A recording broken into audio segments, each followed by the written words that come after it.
எல்லோருக்கும் வணக்கம். இன்றைய தினம் வரலாற்றில் ஒரு பொன்னான நாள். இன்றைய தினத்தை மாண்புமிகு முதலமைச்சருடைய தமிழக வெற்றி கழகத்துடைய வெற்றி நாளாக வரலாற்றில் நாங்கள் பதிவு செய்கிறோம். பெரியார் அவர்கள் கனவு கண்ட, புரட்சியாளர் அம்பேத்கர் அவர்கள் கனவு கண்ட, பேரறிஞர் அண்ணா அவர்கள் கனவு கண்ட சமூக நீதி, மதசார்பற்ற ஒரு அமைச்சரவையை மாண்புமிகு தமிழ்நாடு முதலமைச்சர் உருவாக்கியிருக்கிறார். இந்த தேர்தலில் என்ன பெரிய வெற்றின்னு கேட்டுட்டு இருக்காங்க எதிர்க்கட்சிகள். இந்த தேர்தலில் பணபலம் தூக்கி எறியப்பட்டிருக்கு. சாதியின் அடிப்படையில் ஏற்படுத்திய தேர்தல் அரசியல் மக்கள் தூக்கி எறிந்திருக்காங்க.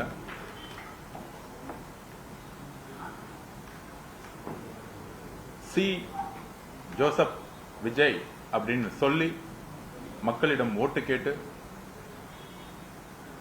மத அரசியலை தூக்கி எறிந்திருக்கார் எங்களுடைய தலைவர்.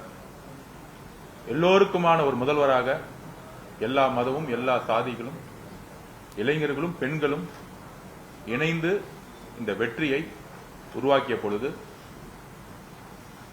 எங்களுடைய தலைவர் முதல் மாநாட்டில் சொன்ன மாதிரி, அதற்கப்புறம் என்னுடைய தனிப்பட்ட ஒரு முழக்கமாக கூட சொன்னோம், நம்ம ஆட்சியிலும் பங்கு அதிகாரம் பங்குன்னு. தமிழக வரலாற்றில் இதெல்லாம் சாத்தியமா அப்படின்னு எதிர்கட்சிகளும் ஊடகங்களும் ரொம்ப அண்டர்ஸ்டிமேட்டோட எங்க தலைவரையும் தமிழக வெற்றி கழகத்தையும் எலெக்ஷனுக்கு முன்னாடி பார்த்தாங்க. தேர்தல் அரசியலில் முதல் மாநாளில் என்ன வாக்குறுதி கொடுத்தாரோ, ஆட்சியிலும் பங்கு அதிகாரம் பங்கு, எல்லா கட்சிகளுக்கான பிரதிநிதித்துவம், எல்லா சமூகத்துக்கான பிரதிநிதித்துவம், இதுதான் பெரியார் அவர்கள் கனவு கண்டாரு. அந்த மாதிரி இன்றைக்கு இந்தியாவிலே இல்லாத அமைச்சரவையில் ஒடுக்கப்பட்ட ஏழை மக்கள் யார் யாரெல்லாம் கட்சிக்கு உறுதியாக உழைத்தார்களோ, எந்த விதமான சாதி பின்புலத்தை பார்க்காமல், எந்த விதமான குடும்ப பின்புலத்தை பார்க்காமல் இளைஞர்களுக்கான ஒரு அமைச்சரவையை எங்களுடைய தலைவர் மாண்புமிகு முதலமைச்சர் அவர்கள் தமிழ்நாட்டிலேயே ஒரு பெஸ்ட் எக்ஸாம்பிள், ஒரு மினிஸ்ட்ரியை இந்தியாவே பார்த்து பிரமிக்கக்கூடிய ஒரு அமைச்சரவை உருவாக்கியிருக்கார். அதில் 8 தலித் சகோதரர்கள் முக்கிய துறைகளில் இன்னைக்கு தன்னுடைய பொறுப்பை எல்லாம் எடுத்திருக்காங்க. 108 வின் பண்ணி பெரும்பான்மை பலம் இல்லைன்னா பிரசிடென்ட் ரூல் வந்துடும், கவர்னர் ரூல் வந்துடும் அப்படிங்கின்ற ஒரு ஜனநாயக கடமையின் ஒரு முக்கியமான பங்கெடுப்பாக காங்கிரசுடைய தலைவர் திரு ராகுல் காந்தி அவர்கள், மாநில தலைவர்கள் ஒருங்கிணைந்து முதல் ஆதரவை கொடுத்து, கம்யூனிஸ்ட் தோழர்கள், மார்க்சிஸ்ட் கம்யூனிஸ்ட் கட்சியுடைய தலைவர் திரு பேபி அவர்கள், இங்க இருக்கக்கூடிய திரு சண்முகம் அவர்கள், தோழர் வீரபாண்டி அவர்கள், அதுக்கப்புறம் என்னுடைய ஆசான் திரு தொல் திருமாவளவன் அண்ணன், ஐஎம்எல் காதர் மொய்தீன் பெரியவர் அவர்கள் ஒரு ஜனநாயக கடமையுடன் அன்கண்டிஷனல் சப்போர்ட், ஆட்சியில் பெரும்பான்மையை உடன் நடத்துறதுக்கு அன்கண்டிஷனல் சப்போர்ட் கொடுத்தாலும் எங்களுடைய தலைவர் மாண்புமிகு முதலமைச்சர் சொன்ன வாக்குறுதியின்படி ஆட்சியிலும் பங்கு அதிகாரம் பங்கு என்கின்ற உறுதியை அனைத்து தோழமை கட்சிகளுக்கும் தனிப்பட்ட முறையில் அழைப்பு விடுத்தார். அதுக்கப்புறம் என்னுடைய பேட்டியை நான் கொடுத்திருந்தேன், அழைப்பு எடுத்திருந்தேன், பொதுவெளியில் அழைப்பு எடுத்திருந்தோம். அதை ஒவ்வொரு கட்சியினுடைய உயர்மட்ட குழுக்கள் கலந்து ஆலோசித்து காங்கிரஸ் 2 அமைச்சர்களும் சுமார் 59 வருஷம் கழிச்சு காங்கிரஸ்ல இன்னைக்கு அமைச்சர்கள் உருவாகி இருக்காங்க. அதுக்கப்புறம் விடுதலை சிறுத்தைகள் கட்சி 30 வருஷம் அவருடைய முழக்கம். முதலில் அண்ணன் திருமானன் அவர்கள் ஒரு அதிகாரம் ஒருவரிடம் மட்டும்தான் இருக்கணுமான்னு முதலில் 99 குரல் எழுப்பினாரு. ஐயா மூப்பனார் அவர்கள் இருக்கும் பொழுது ஆட்சியிலும் பங்கு அதிகாரத்திலும் பங்கு குரல் முதலில் ஒலித்தது அவருடைய குரலில் இருந்து. IML 1948 உருவாக்கப்பட்ட இயக்கம், 75 வருட பாரம்பரிய இயக்கம். ஆனால் இன்றைய வரையும் முன்பிருந்த அரசுகள் இஸ்லாமிய சகோதரர்களுக்கும் கிறிஸ்தவ சகோதரர்களுக்கும் எந்த விதத்திலும் அதிகாரத்தை பகிர்ந்து கொடுத்தது கிடையாது. தன்னுடைய கட்சியில் இருப்பவர்களுக்கு பெயரளவிற்கு அதிகாரம் இல்லாத துறைகளை ஒதுக்கி சமூக நீதி இல்லாத ஒரு அரசை உருவாக்கியிருந்தாங்க. ஆனால் இன்றைக்கு உண்மையான சமூக நீதி நாளாக இன்னைக்கு நாங்கள் பார்க்கிறோம். இன்றைக்கு கவர்னர் பதவியேற்ப பிறகு மாண்புமிகு முதலமைச்சர் அவர்கள் அண்ணன் திருமானன் அவர்களையும் காதர் மொய்தீன் பெரியவர் அவர்களை பார்த்து இன்றைக்கு தான் நான் மன நிறைவோடு இருக்கிறேன், இந்த அமைச்சரவை இன்றைக்கு தான் முழுமை பெற்றது அப்படின்னு தன்னுடைய அன்பை பகிரும் பொழுது எல்லோரும் ஒரு உணர்ச்சி பூர்வமான ஒரு நேரமாக காலையில கவர்னர் ஆபீஸ்ல ஒரு நல்ல தருணமா இருந்துச்சு. இன்றைக்கு பொறுத்த வரைக்கும் எங்களுக்கு உண்மையான பெரியார் கனவு கண்ட, புரட்சியாளர் அம்பேத்கர் கனவு கண்ட ஒரு சமூக நீதி நாள் இன்றைக்கு தான் முழுமை பெற்றிருக்கிறது. நாங்க தேர்தலை வேலை செய்யும் பொழுது இன்றைக்கு தான் ஊடகங்கள் இவர் இந்த சாதி, இவர் அந்த சாதி அப்படின்னு இன்னைக்கு விவாதிக்கிறாங்க. ஆனா தமிழக வெற்றி கழகத்தை பொறுத்தவரை வேட்பாளர்களை நாம் நியமிக்கும் போதும் சரி, தேர்தல் பிரச்சாரங்களை பார்க்கும் போதும் சரி, ஊடக நண்பர்களுக்கு தெரியும், மக்களுக்கு தெரியும், மக்கள் சாதியின் அடிப்படையில் ஓட்டு போடவில்லை. எதிர்கட்சிகள் தவறா பிரச்சாரம் பண்றாங்க, இந்த அறநிலைத்துறையில் இந்த கம்யூனிட்டியிலிருந்து போட்டிருக்காங்கன்னு.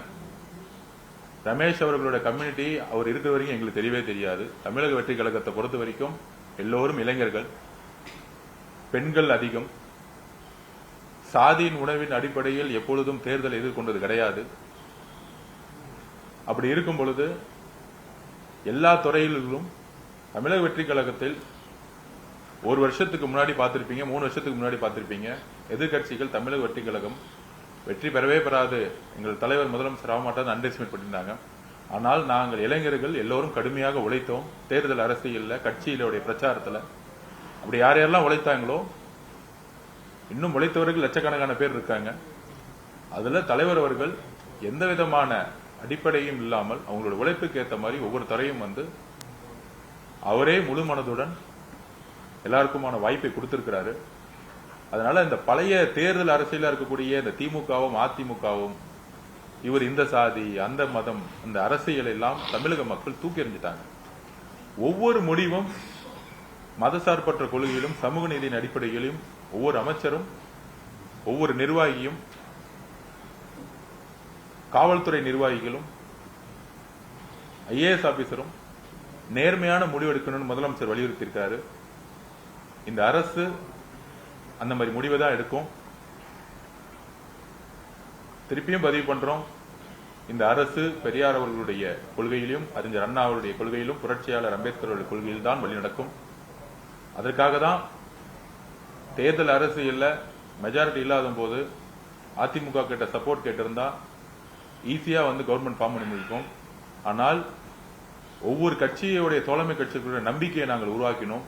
இந்த அரசு மதசார்பற்ற கொள்கையிலும் சமூக நீதி கொள்கையிலும் உறுதியாக இருக்கும் என்பதை காங்கிரஸ் தலைவர் திரு ராகுல் காந்தி அவர்களிடம் வெளிப்படுத்தினோம். அதை அவர் நம்பினார். எங்களுடைய முதல்வர்களும் அவர்களும் ஒரு சகோதரர் போல ஒரு உறவை இன்றைக்கு உருவாக்கி இருக்கிறார்கள். கம்யூனிஸ்ட் தோழர்கள் அவர்களிடம் இந்த மதசார்பற்ற கொள்கையை பற்றி ஒரு நீண்ட விவாதத்தை உருவாக்கணும். இது அதிகாரத்துக்கோ பணபலத்துக்கோ உருவாக்கிய கூட்டணி கிடையாது. அதுக்கப்புறம் விடுதலை சிறுத்தைகள் கட்சி தலைவர் அவர்களிடம் ஒரு பெரிய நீண்ட விவாதம், அவர் கூட இருந்தக்கூடிய தோழர் ரவிக்குமார் அண்ணன், தோழர் சிந்தனை சண்முக அண்ணன், எல்லோரிடமும் எந்த அளவிற்கு இந்த அரசு மதசார்பற்ற கொள்கையிலும் சமூக நீதி கொள்கையிலும் உருவாகி இருக்கிறதை விளக்கினோம். IUML கிட்டத்தட்ட 60 வருஷமா திமுக கூட்டணியில் இருந்தாங்க. ஏன் இஸ்லாமிய சகோதரர்கள் அமைச்சரவையில் பங்கெடுக்க வேண்டும்?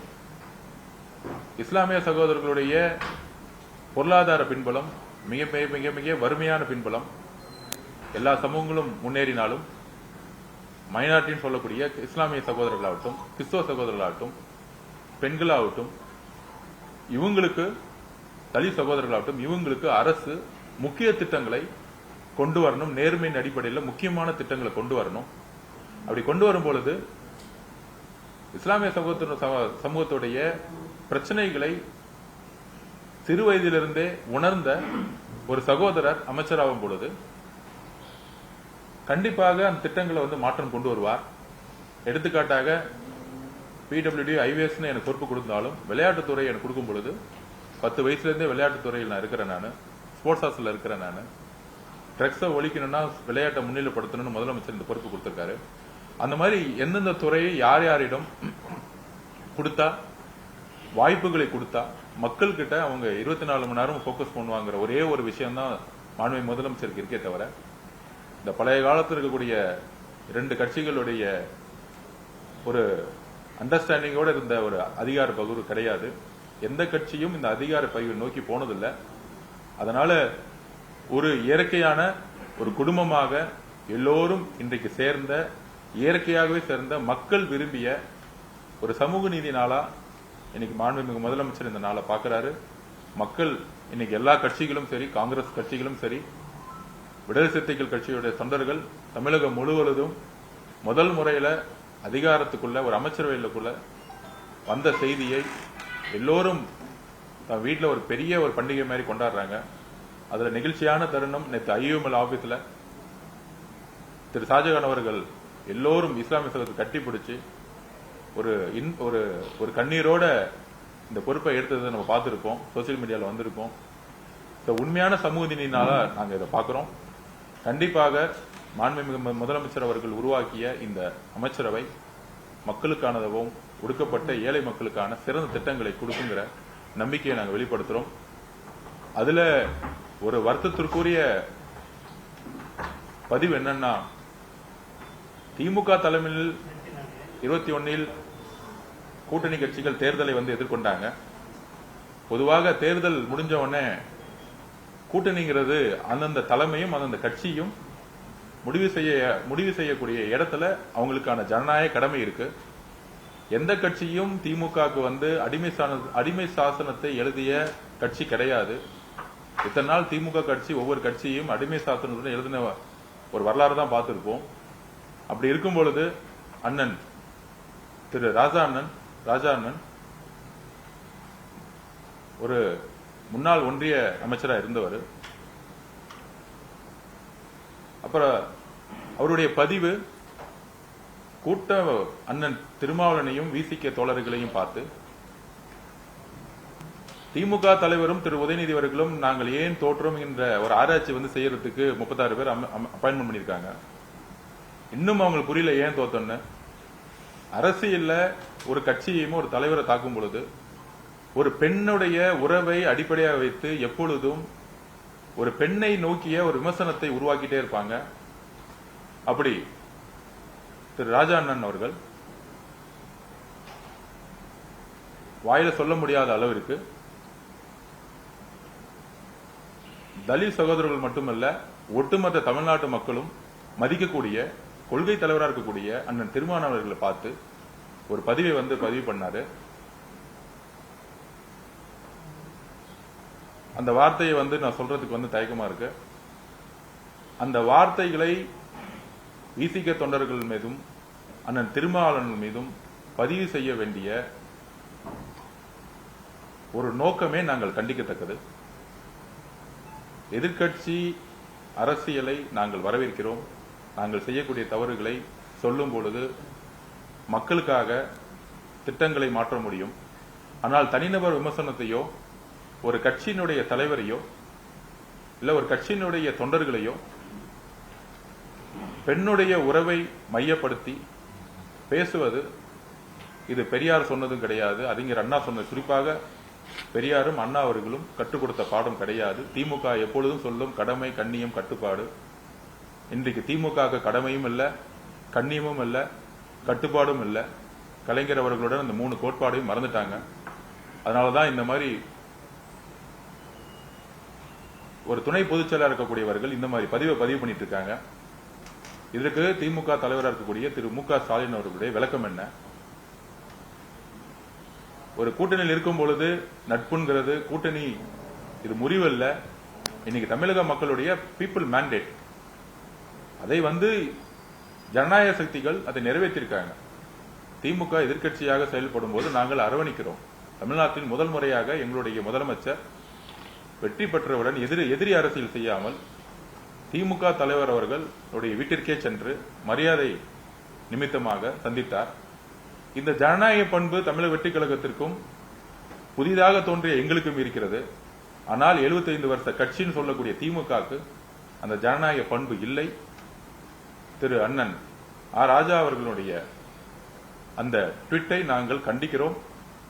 அதற்கு பயங்கரமான மன்னிப்பு தமிழக மக்கள் மீதும் விசிகே தலைவர் அண்ணன் திருமாவளவன் மீதும் அவர்கிட்ட மன்னிப்பு கேட்கணுங்கிறது எங்களுடைய கோரிக்கை.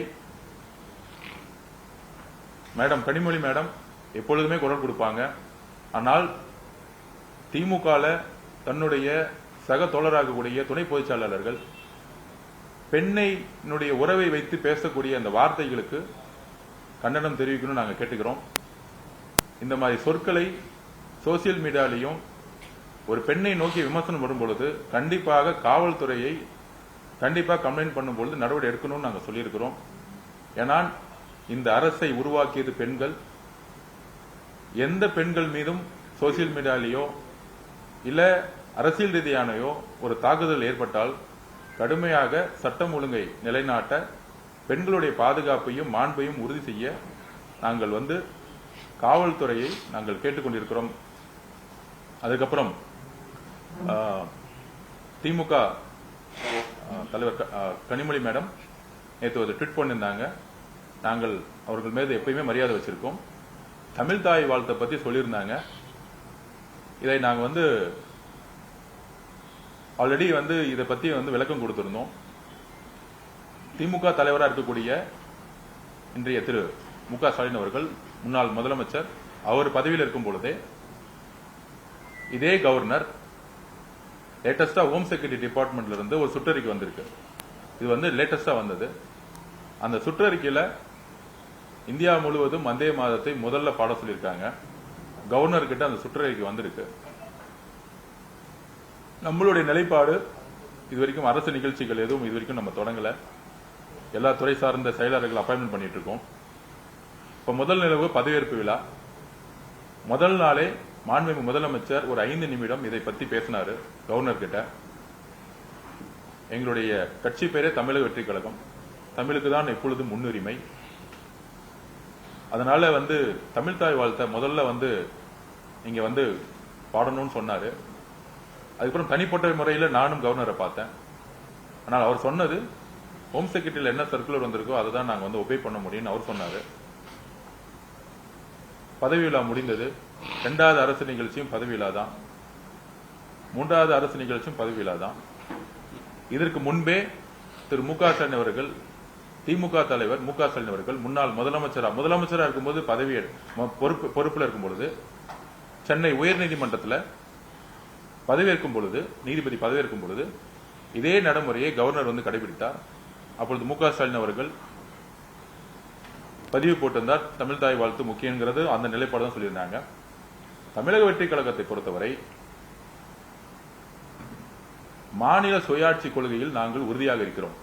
பேரறிஞர் அண்ணா என்ன கூறினாரோ, தமிழ் தாய் வாழ்த்து பாடாமல் இருப்பது மாநில சுயாட்சிக்கு எதிராக எழுப்பிய குரல் என்பதை நாங்கள் பதிவு செய்கிறோம். கண்டிப்பாக சட்ட வல்லுநர்களுடன் நாங்கள் அதை பத்தி டிஸ்கஷன் நடந்துகிட்டு இருக்கு. இந்த சுற்றறிக்கைக்கு எதிராக கோர்ட்டுக்கு போக முடியுமா அப்படிங்கிற ஒரு விஷயத்தை நாங்கள் டிஸ்கஷன் பண்ணிட்டு இருக்கோம். கவர்னரிடம் நாங்கள் வந்து 2-3 தாட்டி பேசி பார்த்தோம். அவரை பொறுத்தவரையும் ராஜ்பவன்ல கவர்னருடைய தலைமையில் நடக்கக்கூடிய நிகழ்ச்சிகள் எல்லாத்திலையும் ஹோம் மினிஸ்டருடைய சர்க்குலர் தான் நான் ஃபாலோ பண்ணுவாங்கிறத அவர் நிலைப்பாடு எடுத்துட்டாரு. தமிழக அரசினுடைய நிகழ்ச்சிகள் மாண்புமிகு முதலமைச்சர் தலைமை தாங்கிக் கொண்ட எல்லா நிகழ்ச்சிகளையும் தமிழ் தாய் வாழ்த்து தான் முதலில் இடம்பெறும். அதில் நாங்கள் உறுதியாக இருக்கிறோம். மாநில சுயாட்சி கொள்கையில் நாங்கள் உறுதியாக இருக்கிறோம். இருமொழி கொள்கையில் நாங்கள் உறுதியாக இருக்கிறோம்.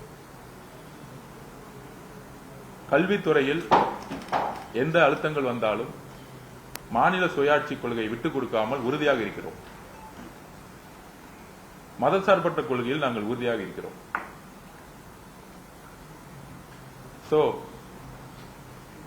பாராளுமன்ற உறுப்பினர் திருமதி கனிமொழி மேடம் அவர்களுடைய நிலைப்பாடு தான் எங்களுடைய நிலைப்பாடும். எந்த காலத்திலையும் எப்பொழுதும் நாங்கள் தமிழையும் தமிழ் தாய் வாழ்த்தையும் எந்த காலத்திலும் நாங்கள் விட்டுக் கொடுக்க மாட்டோம். அது எங்களுடைய உயிர் நாடி அதை என்பதை பதிவு செய்கிறோம்.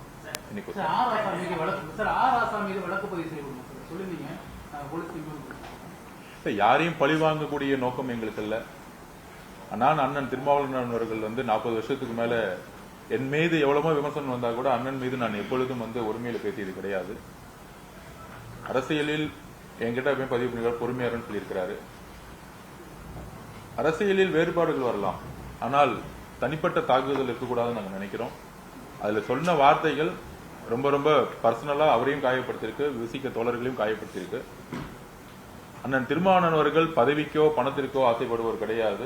அது ஒரு 40 வருஷ வாழ்க்கையிலிருந்து எல்லாருக்கும் தெரியும். பதவிகள் தேடி வரும் பொழுது இன்றைக்கு கூட அவர் நினைச்சிருந்தா இன்னைக்கு அமைச்சரவையில் பதவி எடுத்திருக்கலாம், ஒரு பை எலெக்ஷன் நின்று இருக்கலாம். ஆனால் என்கிட்ட பதிவு பண்ணணும்னா 30 வருஷம் திரு வன்னியரசு என் கூட இருந்திருக்காரு. நான் எம்எல்ஏ எலெக்ஷன்ல நான் நிக்கல. அப்படி நிக்காத பொழுது இன்னொருத்தருடைய வாய்ப்பை நான் எடுத்துக்கிட்ட மாதிரி ஆயிடும். அதனால அவர் தான் எம்எல்ஏவா 2 பேர் தான் இருக்காங்க. அதுல சீனியாரிட்டி படி அவர் தான் அமைச்சர் ஆகணும்னு திரு வன்னியரசு அவர்களை அமைச்சராக்கியது அண்ணன் திருமாவளவன் அவர்கள். இன்றைக்கு ஒட்டுமொத்த அவருடைய முடிவு ஒட்டுமொத்த கட்சியும் அவருடைய அர்ப்பணிப்பையும் தியாகத்தையும் நினைச்சு பெருமைப்படுது. அதனால தனிப்பட்ட காயப்படுத்தக்கூடிய வார்த்தைகளை திமுகவும் திமுக ஐடிவிங்கும் தவிர்க்கணும்னு நாங்க நினைக்கிறோம். திமுக தலைவர் மக்கள் சார்ந்த பிரச்சனைகள் இப்ப நம்ம கடந்த 3 நாட்கள்ல பாக்குறோம். பல்வேறு கொலைகள் நடந்துருக்கு, ஜாதி ரீதியான படுகொலைகள் தொடர்ந்து இருக்கு. சென்னை மட்டும் இல்லாம பல்வேறு நகரங்கள்ல இரவு முழுவதும் மின்சாரம் போராட்டங்கள் நடக்குது. மக்கள் சார்ந்த பிரச்சனைகள் அரசியல் கவனம் செலுத்துது. அதாவது எத்தனை நாள் ஆகும்னு உங்களுக்கே தெரியும். துறை சார்ந்த ஒவ்வொரு ஐஏஎஸ் ஆபீசர்ஸோடைய அப்பாயின்மெண்ட்ஸ் முதலமைச்சர் போக்கஸ் பண்ணிட்டு இருக்காரு. உங்களுக்கு தெரியும், காலையில 9 மணிக்கே அவர் வந்துடுறாரு. ஒவ்வொரு டிபார்ட்மெண்டோட ரிவ்யூ மீட்டிங் போயிட்டு இருக்கு. 50 வருஷ பணிகளை நம்ம எதை முதல்ல சரி செய்யப்பட முடியும்னா, நான் ஊடகங்கள் முன்பு பதிவு செய்கிறேன். முன்னாடி சிஎம் டேல நீங்க வீடு கட்டணும்னா ஸ்கொயர் ஃபீட்டுக்கு 40 ரூபா 50 ரூபா கலெக்ஷன் பண்ணிட்டு இருந்தாங்க. இதை ஒழித்திருக்கோம். நீங்க போய் எங்க வேணா கேட்டு பாருங்க. அப்படி ஒரு குரூப்பே கிடையாது. Party fund, MLA fund, minister fund, இல்ல சிஎம் ஃபேமிலி ஃபண்டு, இதை இந்த ஒரு வாரத்தில் ஒழிச்சிருக்கோம். இது எவ்வளவு பெரிய செய்தி தமிழக மக்களுக்கு. நீங்களே விசாரிங்க. முன்னாடி ரூரல்ல நீங்க ஸ்கொயர் ஃபீட்ல ஒரு ஏக்கர்ல டிடிசிபியில போய் அப்ரூவ் வாங்கினா ஒரு பெரிய டீம் வசூல் பண்ணிட்டு இருப்பாங்க. அதை ஒழித்திருக்கோம். டாஸ்மார்க்ல ஊழலை அமைச்சருக்கான ஃபண்டுங்கிறத ஒழிச்சிருக்கோம். நெடுஞ்சாலைத்துறையில் டோட்டலா எல்லா டெண்டரையும் ரிவிஷன் பண்ணிட்டு இருக்கோம். பிடபிள்யூடியோட எல்லா டெண்டரையும் ரிவிஷன்ஸ் பண்ணிட்டு இருக்கோம். 2 முக்கியமான துறைகளில் எப்பயுமே ஊழல் நடக்கும். பிடபிள்யூடி, ஹைவேஸ், டாஸ்மார்க், இந்த மாதிரி முக்கியமான துறை நேர்மையான அதிகாரிகளை போட்டு 5 ஆண்டுகள் செய்த தவறுகளை ஒருத்தர் மேல பழி வாங்காமல் என்னென்ன தவறுகள் செய்து நிகழ்ந்திருக்கிறத நாங்க எடுத்துக்கிட்டு இருக்கோம்.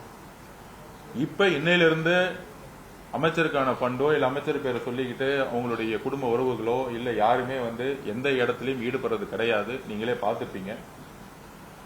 ஆற்று மணல் ஏத்தி முதலமைச்சருக்கான ஃபண்டுங்கிறது இல்ல. நீங்க பார்த்திருப்பீங்க, கரூர்ல எந்த இடத்துலயுமே ஆற்று மணல் ஏத்துறது இல்ல.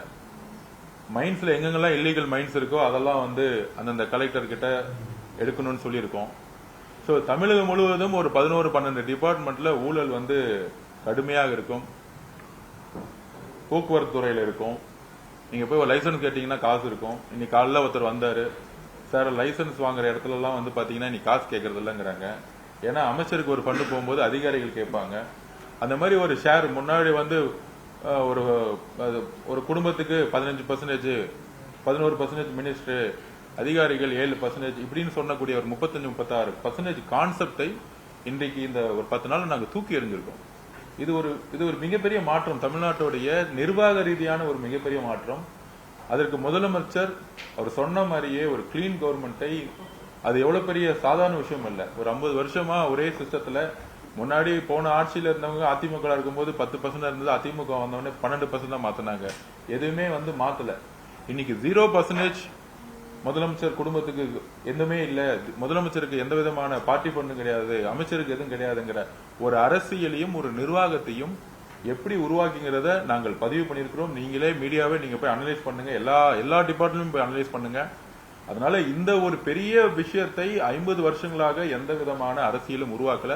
அதை நாங்கள் ஒரு நிமிர்ந்த பார்வையுடன் சொல்லுகிறோம். இந்த 50 வருஷத்துல உருவாக்க முடியாத மாண்புமிகு தலைவர் எங்களுடைய முதலமைச்சர் அவர்கள் இதை உருவாக்கி இருக்காங்க. முதலமைச்சர் எவ்வளியோ அமைச்சர்களும் அவளி, அமைச்சர்கள் எவ்வளியோ எம்எல்ஏக்கள் அவளி, கட்சியும் அந்த வழியில நடந்துகிட்டு இருக்கு. கண்டிப்பா இது ஒரு பெரிய நிர்வாக மாற்றம். காவல்துறையில நல்ல ஆபீசர்ஸ் வந்து இப்பதான் அப்பாயின்மெண்ட் பண்ணிட்டு இருப்பாங்க, பார்த்திருப்பீங்க. கடுமையான நடவடிக்கை, கீழே வரைக்கும் இன்ஸ்பெக்டர் வரைக்கும் அதுக்கான ரிவிஷன்ஸ் போயிட்டு இருக்கு. இன்னும் ஒரு மேக்சிமம் ஒரு டைம் கொடுங்க, ஒரு 60 நாள் டைம் கொடுத்தீங்கன்னா என்டையர் ஒரு நிர்வாக மாற்றத்தை நீங்க வந்து உங்களுடைய கண் முன்னாடி பாப்பீங்க. சார் இப்போ நீங்க பொதுப்பணித்துறையில ஆய்வு கூட்டம் நடத்திருக்கீங்க. மிக முக்கியமா சொன்னது பொதுப்பணித்துறை தான். பொதுப்பணித்துறையில முக்கியமானது என்ன பெரிய திட்டங்கள் கொண்டு வர போறீங்க? ஏன்னா ரொம்ப நாளைக்கு டேமும் கிடையாது, ஒண்ணுமே கிடையாது, தடுப்பணை எல்லாம் கட்ட போறீங்க. அதே மாதிரி இந்த மராமத்து பணி எடுக்கும்போது எல்லா அந்த குளங்கள் கொட்டைகள் தூர்வாடுறது பொதுப்பணித்துறை பண்ணதா? ஏன்னா அங்கதான் பிரச்சனையே ஸ்டார்ட் ஆச்சு. இப்போ வந்து நீங்க ஆய்வு கூட்டம் நடத்தி முடிச்சிருக்கீங்க. நீங்க உங்க துறையில என்ன மாற்றத்தை கொண்டு வர போறீங்க? இல்ல, முன்னாடி பொதுப்பணித்துறையினாலே வந்து எப்படி இருக்குன்னா, ஆத்துல வந்து தூர் வராமலே தூர் வாரிட்டுன்னு பில்ல போடுவாங்க. இப்ப அப்படிலாம் கிடையாது. உண்மையான பணிகள் நடக்கும். அதை நாங்க உறுதிப்படுத்துறோம். இந்த போலியா பில்லு போடுறது, கான்ட்ராக்டர்ஸ் வந்து போலியா உருவாக்குறது, பினாமி பேர்ல வந்து கம்பெனிஸை உருவாக்குறது, இது எல்லாத்தையும் ரிவிஷன் வந்து லாஸ்ட் 1 வீக் பண்ணிட்டு இருக்கோம். தமிழ்நாட்டில இருந்து எல்லாரையும் வந்து கூப்பிட்டு அதுக்கான முதல் கட்ட பணிகளை சொல்லியிருக்கோம். எல்லா டெண்டரையும் நாங்க நிப்பாட்டி இருக்கோம். ஒரு 15 நாள்ல, அதுவும் எலெக்ஷனுக்கு முன்னாடி அந்த ஒரு மாசத்தை பாத்தீங்கன்னா பழைய அரசு வந்து திருப்பி வந்துருங்கிற ஒரு பெரிய நம்பிக்கையில அடுத்த 2 வருஷம் 1 வருஷத்துக்குலாம் டெண்டர் போட்டு அட்வான்ஸ் வாங்கியிருக்காங்க. சோ இந்த மாதிரி எல்லாம் வந்து ஒரு அரசு வந்து செயல்பட்டு இருக்கிறது வந்து யாரையும் குற்றச்சாட்ட விரும்பல. பழைய தவறுகள் என்னங்கிறது முதல் நான் தெரிஞ்சுக்கணும். ஆக்சுவலா அதுல இருந்து ஒரு துறையை வெளியே கொண்டு வரணும். அதனால வந்து 2 ரிவ்யூ மீட்டிங் முடிச்சிருக்கோம் நாங்க. சோ அதே மாதிரி நெடுஞ்சாலைத்துறையிலும் அந்த பிரச்சனை தான் போயிட்டு இருக்கு. சோ அந்த துறையை வந்து முழுசா ஒரு 100 வருஷத்துக்கு மேல இருக்கக்கூடிய துறைகள் இது.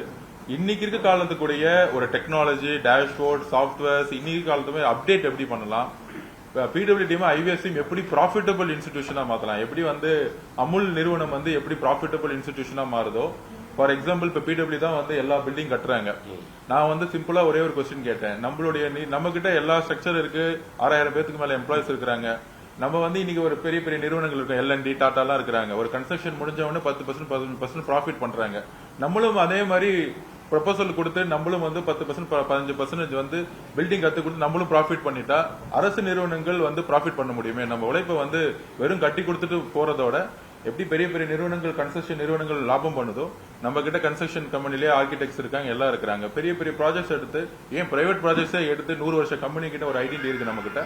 எப்படி பிடபிள்யூ டிபார்ட்மெண்ட் ஒரு ப்ராஃபிட்டபிள் பிசினஸா மாத்தணும், அந்த ப்ராஃபிட்டபிள் வரும்பொழுது மக்களுக்கான தேவைகளை அதுல செய்ய முடியும், நமக்கான பில்டிங்ஸை கட்ட முடியுங்கிறத வந்து பதிவு பண்ணிருக்கோம். அதுக்கான ரிவ்யூ மீட்டிங்ஸ் நடந்துட்டு இருக்கு.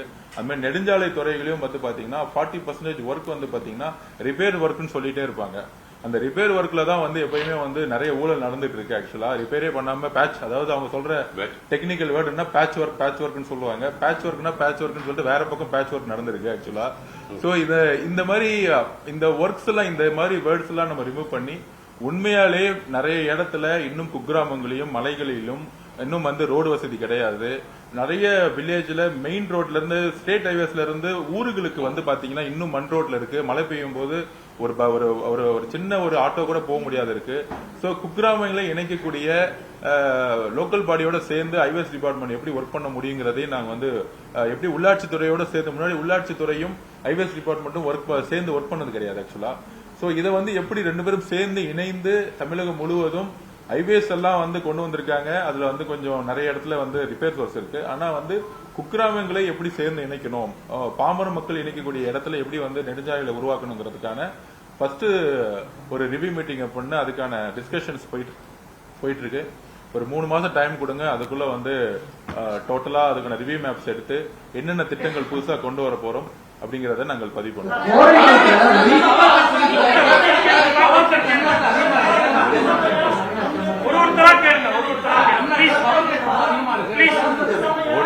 ஒரு நிமிஷம் அந்தந்த துறை சார்ந்த அமைச்சர்கள் வந்து இன்டர்வியூ கொடுப்பாங்க. நான் வந்து ஒரே நிமிஷம் அந்தந்த துறை சார்ந்த அமைச்சர்கள் கொடுப்பாங்க. மித்த டிபார்ட்மெண்ட்டை பத்தி பேசுறதுக்கு அது வந்து என்ன சொல்றது, அது வந்து ஒரு மரபு கிடையாது. கண்டிப்பாக திரு நிர்மல் அவர்கள் அமைச்சர் அவர்கள் பேசும்போது சொல்லியிருக்காரு, லட்சக்கணக்கான கோடி ரூபாய் இந்த இடத்துல வந்து கடனை வந்து பேஸ் பண்ணிருக்கோம். அது இல்லாம ஊழல்கள் நிறைந்ததாக நிலக்கரியில நிறைய ஊழல் நடந்திருக்குன்னு சொல்லியிருக்காங்க. அதை ரிவ்யூ பண்ணிட்டு இருக்காரு. அவர் கடுமையா கிட்டத்தட்ட 18 மணி நேரத்துக்கு மாண்புமிகு முதலமைச்சரோட தலைமையில திரு நிர்மல் அவர்கள் வேலை செஞ்சுட்டு இருப்பாரு. கண்டிப்பா மின்சாரத்துறையாரும் இந்த துறையை வந்து அட்ரஸ் பண்ணுவாங்க.